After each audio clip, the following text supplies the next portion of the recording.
Assalamualaikum teman-teman. Terima kasih sudah mampir di channel ini. Teman-teman, saya doakan teman-teman dimanapun berada yang sedang menunggu bantuan PKH ataupun bantuan BPNT ataupun menunggu bantuan sosial lainnya yang masih belum cair, semoga teman-teman diberikan kesehatan dan juga rezeki lain yang lancar. Seperti itu ya. Kali ini saya akan membahas terkait beberapa pertanyaan baik di beberapa video saya, juga beberapa pertanyaan yang hampir sama ditanyakan di tetangga-tetangga saya. Terus kemudian beberapa KPM dampingan saya juga menanyakan hal yang sama terkait status kelanjutan bantuan BPNT PPKM. Jadi seperti yang kita ketahui bersama, akhir tahun 2021 sehingga awal tahun 2022, bahkan sampai bulan Februari ini 2022 masih terus dilakukan pencairan atau penyaluran KKS BPNT PPKM kepada nama-nama penerima bantuan BPNT PPKM.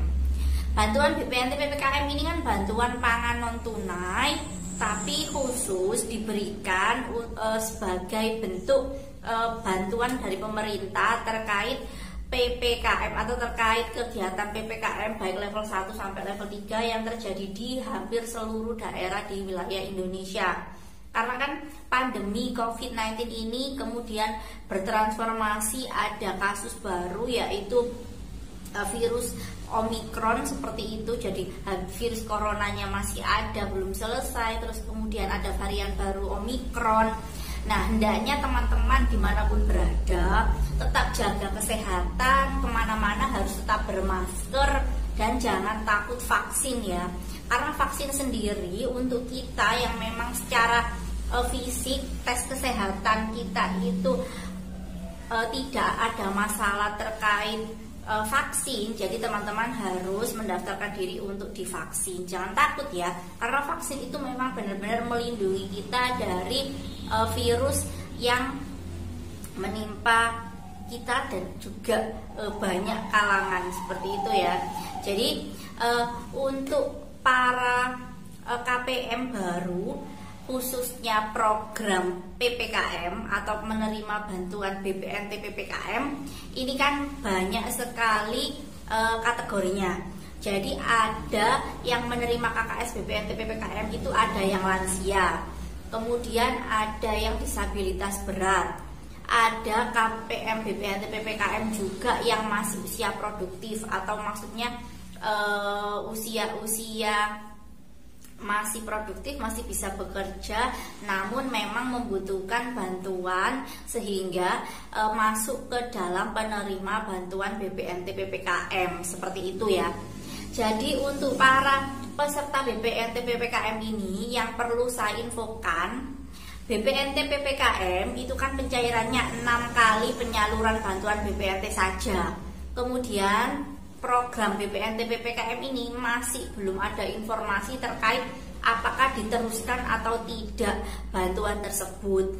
Namun seperti yang pernah saya bahas di video sebelumnya, bahwa Ibu Menteri kita, Ibu Risma, ini mengkhususkan untuk kategori penerima BPNT PPKM lansia dan juga BPNT PPKM disabilitas berat, ini akan diteruskan bantuannya di tahun 2022 nanti.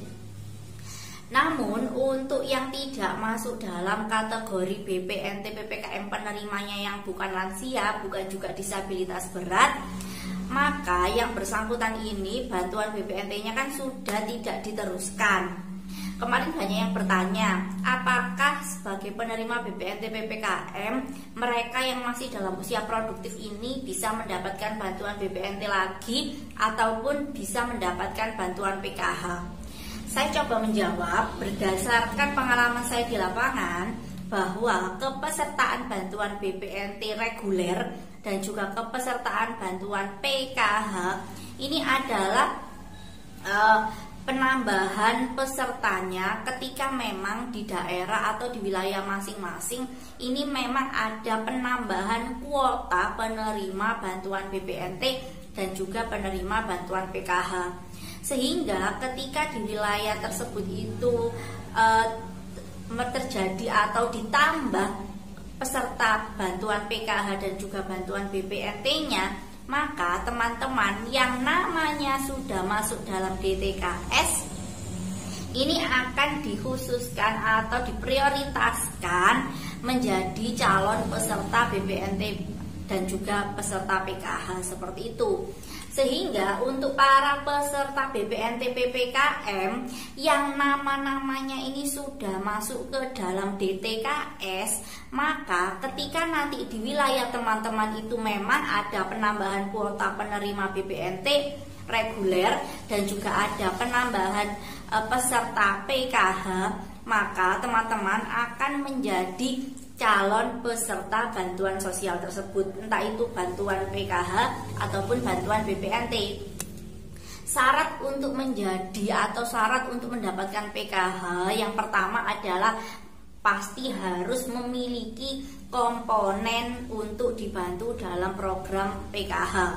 Jadi misalnya teman-teman itu punya anak sekolah, teman-teman sedang hamil, teman-teman punya anak prasekolah seperti itu, maka teman-teman kan memiliki komponen untuk menjadi kepesertaan PKH. Sehingga mungkin juga nantinya ketika teman-teman itu sekarang sudah memiliki bantuan BPNT PPKM ya, terus teman-teman itu punya komponen anak sekolah, punya komponen ibu hamil, itu teman-teman bisa ketika nanti memang di wilayah teman-teman itu ada penambahan kepesertaan PKH, maka teman-teman akan menjadi prioritas untuk menjadi calon peserta PKH seperti itu. Apalagi kan teman-teman sudah punya KKS-nya, jadi nanti tinggal didaftarkan atau divalidasi oleh pendamping PKH. Karena syarat menjadi peserta PKH ini harus melalui tahapan validasi by pendamping PKH. Sehingga ketika nanti ada validasi by pendamping PKH dan teman-teman itu sudah punya KKS BPNT PPKM tadi, maka kami akan memasukkan nomor rekening KKS teman-teman untuk menjadi kepesertaan PKH seperti itu. Jadi ditunggu saja. Semoga di wilayah teman-teman nanti di tahun 2022 ini ada penambahan kepesertaan PKH, sehingga mereka yang memiliki KKS BPNT PPKM ini bisa diajukan sebagai calon penerima bantuan PKH seperti itu ya. Nah, itu tadi teman-teman. Jadi kemarin banyak yang bertanya tentang apakah pemilik KKS BPNT PPKM ini bisa mendapatkan bantuan PKH ataupun bantuan BPNT reguler. Maka jawabannya adalah bisa ketika satu, nama teman-teman sudah masuk dalam DTKS. Dua, teman-teman di wilayahnya itu memang ada penambahan kuota peserta BPNT reguler dan juga kuota bantuan PKH seperti itu. Jadi memang di beberapa wilayah itu beda-beda ya.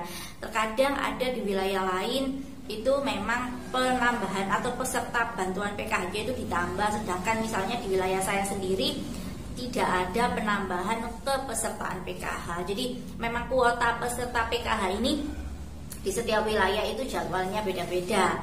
Nah, teman-teman harus koordinasi dengan pendamping PKH di wilayah teman-teman untuk menanyakan apakah mungkin misalnya di tahun 2022 ini di wilayah teman-teman itu ada penambahan peserta bantuan PKH ataupun bantuan BPNT reguler. Seperti itu ya. Nah, teman-teman, kita ketemu lagi nanti di video yang lain terkait kabar bantuan sosial. Dan juga teman-teman harus tetap sabar menunggu proses penyaluran bantuan PKH dan juga bantuan BPNT. Karena sampai hari ini kami sebagai pendamping sosial itu belum mendapatkan informasi terkait kapan bantuan PKH dan juga kapan bantuan BPNT-nya ini cair. Tapi moga-moga saja bantuan tersebut bisa dicairkan di bulan Februari ini ya. Kita doakan bersama. Terima kasih. Assalamualaikum warahmatullahi wabarakatuh.